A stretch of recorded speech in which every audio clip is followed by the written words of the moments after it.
Hello नमस्कार दोस्तों, स्वागत है आपका हमारे यूट्यूब चैनल पर। आज के इस वीडियो में करेंगे हरियाणा पुलिस कांस्टेबल एग्ज़ाम के लिए एक्सपेक्टेड पेपर, जो कि आपके एग्ज़ाम के लिए इम्पोर्टेंट है। तो चलिए शुरू आज के सेशन में पहला क्वेश्चन है, पेनिसिलिन निम्न में से किससे प्राप्त किया जाता है? तो गाइज ये प्राप्त करते हैं ऑप्शन डी, कवक से प्राप्त करते हैं पेनिसिलिन। अगला है, पौधों में जाइलम का जो मुख्य कार्य होता है ये क्या होता है? तो जाइलम का मुख्य कार्य होता है ऑप्शन ए, जल का वहन। नेक्स्ट है, 1784 ईस्वी में बंगाल में एशियाटिक सोसाइटी का जो गठन है वो किसने किया था? तो वो किया था option B, sir William Jones ने किया था। अगला क्वेश्चन है, प्राचीन काल में किस देश को पर्सिया कहा जाता था? तो ये कहा जाता था ऑप्शन बी, ईरान को। अगला है, भाषाई आधार पर राज्यों का पुनर्गठन कब किया गया था? तो ऑप्शन बी, वर्ष 1956 में। और अंतर्राष्ट्रीय तिथि रेखा जो है वो क्या है? तो ऑप्शन बी, यह 180 डिग्री देशांतर है। दूध किसके कारण खट्टा हो जाता है? तो ये होता है ऑप्शन बी, लैक्टिक अम्ल के कारण। रासायनिक रूप से मिल्क ऑफ मैग्नीशिया क्या होता है? तो option C, magnesium hydroxide, MgOH का होल ट्वाइस। अम्ल वर्षा का कारण क्या होता है? तो अम्ल वर्षा का कारण होता है ऑप्शन बी, नाइट्रस ऑक्साइड एवं सल्फर डाइऑक्साइड। वर्ष 1916 में कांग्रेस और मुस्लिम लीग का संयुक्त अधिवेशन कहाँ पर हुआ था? तो ये हुआ था ऑप्शन सी, लखनऊ। भारत में वाणिज्यिक बैंकों का राष्ट्रीयकरण हुआ? तो ऑप्शन सी, वर्ष 1969 में। गदर पार्टी का मुख्यालय था? तो इसका हो जाएगा ऑप्शन ए, सैन फ्रांसिस्को में। शून्यकाल संसदीय व्यवस्था किस देश की देन है? तो ऑप्शन बी, भारत की। प्रत्यावर्ती धारा को दिष्ट धारा में किसके द्वारा परिवर्तित किया जाता है? तो ऑप्शन बी, दिष्टकारी या रेक्टिफायर के द्वारा। मेरियाना गर्त कहाँ है? तो ऑप्शन बी, प्रशांत महासागर में, पैसिफिक ओशियन। झूम कृषि कहाँ पर की जाती है? तो ऑप्शन सी, उत्तर पूर्व भारत। नेपानगर किस उद्योग के लिए प्रसिद्ध है? तो ऑप्शन बी, अखबारी कागज। निम्नलिखित में से कौन एक टैंक भेदी प्रक्षेपास्त्र है? तो ऑप्शन डी, नाग। अगला है, एस शब्द किस खेल से संबंधित है? तो ऑप्शन बी, लॉन टेनिस। अगला है, पुलित्जर पुरस्कार निम्नलिखित में से किस क्षेत्र से संबंधित है? तो ऑप्शन सी, पत्रकारिता। सिंधु घाटी सभ्यता का हड़प्पा नगर निम्नलिखित में से किस नदी के किनारे अवस्थित था? तो ऑप्शन ए, रावी नदी। अगला क्वेश्चन है, पूर्व से पश्चिम की ओर बहने वाली नदी निम्नलिखित में से कौन सी है? तो ऑप्शन सी, नर्मदा नदी। हीमोफीलिया एक आनुवांशिक रोग है जिसका परिणाम है? तो ऑप्शन सी, रक्त का नहीं जमना। कामाख्या मंदिर किस राज्य का मुख्य पर्यटन स्थल है? तो असोम का। भारत में राष्ट्रीय आय की गणना कौन करता है? तो ऑप्शन बी, केंद्रीय सांख्यिकी संगठन। अगला है, महावीर स्वामी की माता कौन थी? तो ऑप्शन बी, त्रिशला। नीचे दी गई धातुओं में से कौन सी एक तरल है? तो ऑप्शन ए, पारा, जिसको कहते हैं मरकरी या कह सकते हैं HG। राष्ट्रपति द्वारा जारी किए गए अध्यादेश की अधिकतम अवधि कितनी होती है? तो ऑप्शन ए 6 सप्ताह की। बैंकिंग क्षेत्र में एटीएम शब्द का क्या अर्थ है? तो option A automated teller machine. निम्न में से कौन आर्ट ऑफ लिविंग के संस्थापक हैं? तो option B Shri Ravishankar. Bull एवं बियर पद का उपयोग होता है? तो ऑप्शन सी शेयर बाजार में। सिमलीपाल वन्यजीव अभयारण्य किस राज्य में स्थित है? तो ऑप्शन बी ओडिशा। तृतीय पानीपत युद्ध कब लड़ा गया? तो ऑप्शन बी 1761 ईस्वी में। अगला क्वेश्चन है कराधान या कह सकते हैं टैक्सेशन किसका अंग है? ऑप्शन बी राजकोषीय नीति का। हमारी अर्थव्यवस्था में निम्न में से कौन सा केंद्रीय बैंक का कार्य नहीं है? तो ऑप्शन ए सरकारी व्यय पर नियंत्रण। कांग्रेस ने किस एकमात्र गोलमेज सम्मेलन में भाग लिया था? तो ऑप्शन सी द्वितीय। विश्व योग दिवस कब मनाया जाता है? तो ऑप्शन सी 21 जून को।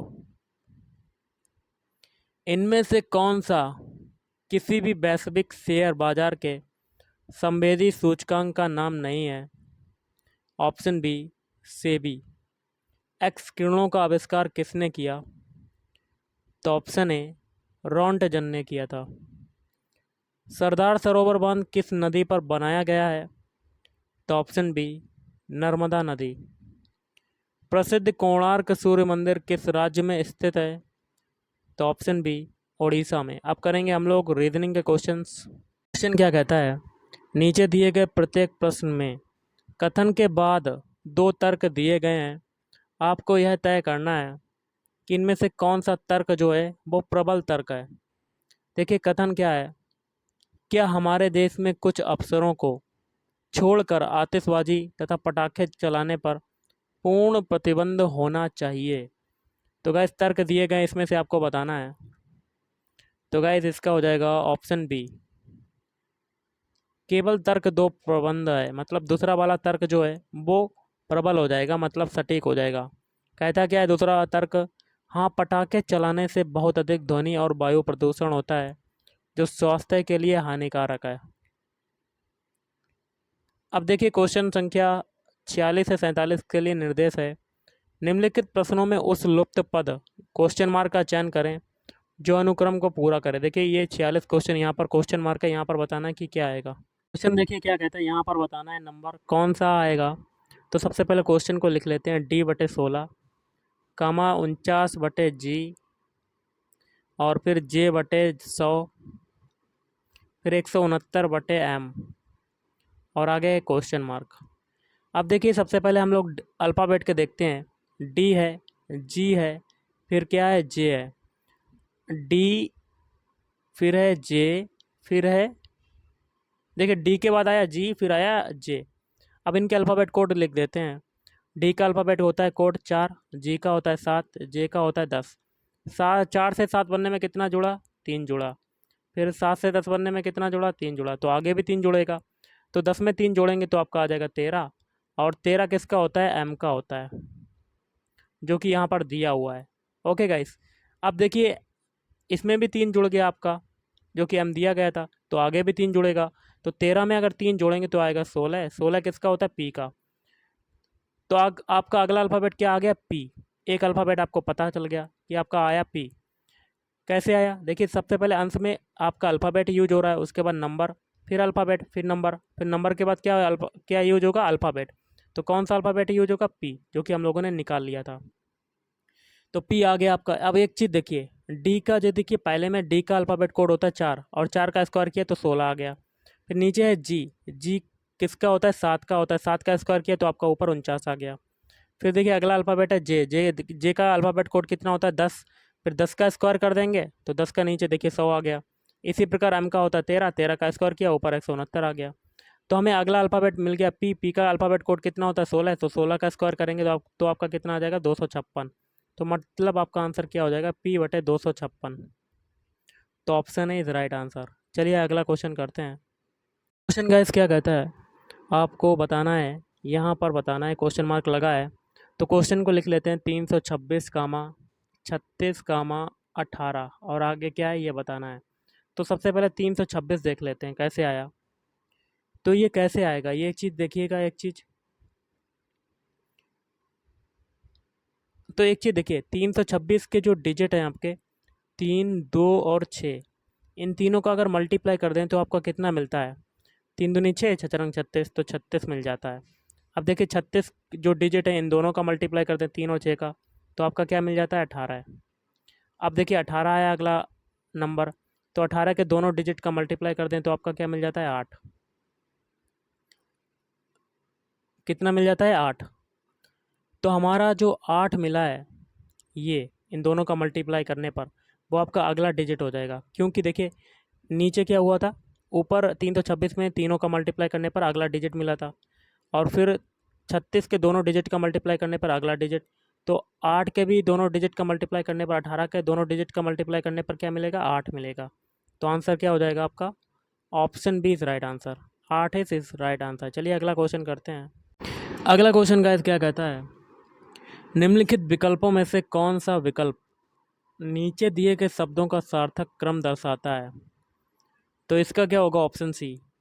पहले देखिए आप किसी चीज़ को कूटबद्ध करेंगे, कूटबद्ध के बाद आप प्रेषण करेंगे, उसके बाद कूटानुवाद, और लास्ट में आपका क्या हो जाएगा, सॉरी, पहले आप क्या करेंगे, कूटबद्ध करेंगे किसी चीज़ को, उसके बाद कूटानुवाद होगा, उसके बाद आदान होगा, उसके बाद प्रेषण करेंगे आप। तो option C is right answer. अगला क्वेश्चन करते हैं। क्वेश्चन के लिए निर्देश है प्रश्न संख्या 50 से 51 के लिए। क्या कहता है, कुछ समीकरण एक विशेष प्रणाली के आधार पर हल किए गए हैं, उसी तरह अनुत्तरित समीकरण का सही उत्तर ज्ञात कीजिए। जैसे कि 50वां क्वेश्चन है, आपको 716 का मान बताना है। तो सबसे पहले देखिए 526 किसके बराबर दिया हुआ है, 9 के बराबर। तो ये 9 कैसे आया। उसके बाद दिया हुआ है 834 9 के बराबर, ये 9 कैसे आया। तो सबसे पहले देख लेते हैं, आप क्या करोगे, 526 है आपका, 9 के बराबर दिया हुआ है, तो आप क्या करेंगे, आप पहले और तीसरे डिजिट को जोड़ देंगे। तो 5 + 6 कितना हो जाएगा, 11। उसके बाद बीच वाले को घटा देंगे, तो आपका कितना आ जाएगा, 9 के बराबर।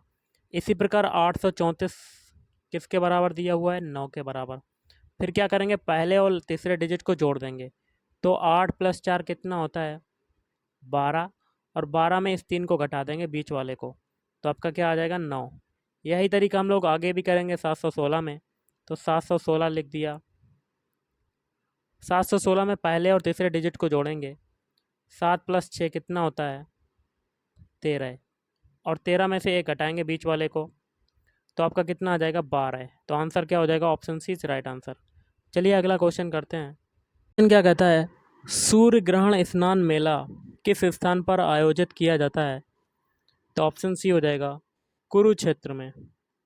सुल्तानपुर को जलीय पक्षी हेतु आरक्षित क्षेत्र कब घोषित किया गया। तो ऑप्शन ए, वर्ष 1972 में। अरावली की पहाड़ियाँ हरियाणा के किस क्षेत्र में स्थित हैं। तो ऑप्शन ए हो जाएगा, मेवात में। कहाँ पर स्थित है, मेवात। अकायदे अजीम नामक हरियाणवी गद्य पुस्तक किसने लिखी। तो ऑप्शन बी, शेख मोहम्मद रमजान शहीद। राज्य में दैवीय रक्षक योजना कब आरंभ की गई। तो ऑप्शन बी, 2 अक्टूबर 2003। कान्हा गौशाला का मेला किस माह में एवं किसकी याद में आयोजित किया जाता है। तो ऑप्शन ए, फाल्गुन में दादा रावत की याद में। विष्णु सहस्रनाम किसकी कृति है। तो सत्यमेव वशिष्ठ की। अगला है, महाभारत का युद्ध जीतने के बाद युधिष्ठिर ने कुरुक्षेत्र में कौन सा कुआं बनवाया था। तो चंद्रकूप। हरियाणा की प्रसिद्ध खिलाड़ी गीता जुत्सी किस खेल से संबंधित हैं। तो ऑप्शन बी, दौड़ से। हरियाणा की कौन सी लोकसभा सीट सामान्य वर्ग में आती है। तो महेंद्रगढ़। फलों में अधिकतर कौन सी शर्करा पाई जाती है? तो फ्रक्टोज। सेब का कौन सा भाग खाया जाता है? तो गुद्देदार पुष्पासन। अगला है, नमक साल्ट की कितनी मात्रा या सांद्रता प्रसंस्करण के लिए पर्याप्त होती है? तो 15 से 25%। बंची टॉप किस फसल की एक भयंकर बीमारी है? तो केला की। अगला क्वेश्चन करते हैं, समुद्री झींगा या लोबस्टर निम्नलिखित में से किस एक वर्ग का जीव है? तो क्रस्टेशियन। दुग्ध के अग्रणी उत्पादकों का सही अवरोही क्रम क्या है? अवरोही क्रम होता है बड़े से छोटे। तो ऑप्शन बी, पहले भारत, फिर संयुक्त राज्य अमेरिका, फिर चीन, लास्ट में आएगा रूस। अगला है, टेक्स्ट में आपकी पोजीशन कौन दर्ज दिखाता है? तो ऑप्शन बी, कर्सर। सॉफ्टवेयर के खालिस्तान कमांडो और ऑप्शनों की सूचियां होती हैं। तो ये हो जाएगा option D, tool bar. Computer screen पर ब्लिंक करने वाले प्रतीक को खालिस्तान कहते हैं। तो क्या कहते हैं? कर्सर कहते हैं। सारे स्क्रीन पर विंडोज़ को डिस्प्ले करने वाले बटन को क्या कहते हैं? तो option D, maximize. Logical memory को समान आकार के ब्लॉकों में भंजित करने को क्या कहते हैं? तो ऑप्शन बी, सेगमेंट कहते हैं। निम्नलिखित में से कौन सा एक सॉफ्टवेयर अनुप्रयोग या एप्लीकेशन संख्यात्मक और सांख्यिकीय परिकलनों के निष्पादन के लिए सर्वाधिक उपयुक्त होगा? तो स्प्रेडशीट। प्रिंट के लिए कौन सा मेन्यू सिलेक्ट किया जाता है? तो फाइल। किस कमांड की सहायता से हम किसी दस्तावेज को बचा सकते हैं? तो Ctrl+S। कंप्यूटर में संचित फाइलों के समूह को क्या कहा जाता है? डायरेक्टरी। MS एक्सेल में चार्ट बनाने के लिए कौन सा विकल्प सही है? तो insert menu greater than charts, double bar. अधिकृत शब्द का विलोम क्या होगा? तो अनधिकृत। हवा का पर्यायवाची नहीं है। तो ऑप्शन डी, ध्वज। निम्नलिखित में से अशुद्ध वाक्य बताइए। तो ऑप्शन है, उसने अपने प्राण की बाजी लगा दी थी। ये हो जाएगा अशुद्ध वाक्य। अब इंग्लिश के क्वेश्चन से 98 से 100 के लिए, find out the part which has an error if the sentence does not contain any error, तो choose D। तो देखिए, the naughty child is teasing his sister since morning, तो इसमें क्या हो जाएगा? इज टीजिंग हिज सिस्टर, तो इसमें आपका गलती हो जाएगा। अगला है, a red and white bull have destroyed our garden, तो इसमें क्या गलती होगी? ऑप्शन बी में, हैव डिस्ट्रॉयड। अगला है, she meets me often near the village temple, तो इसमें क्या हो जाएगा? ऑप्शन बी में, ऑफन नियर। इसमें गलती हो जाएगी। तो गाइस, आज के इस वीडियो में इतना ही। Thank you.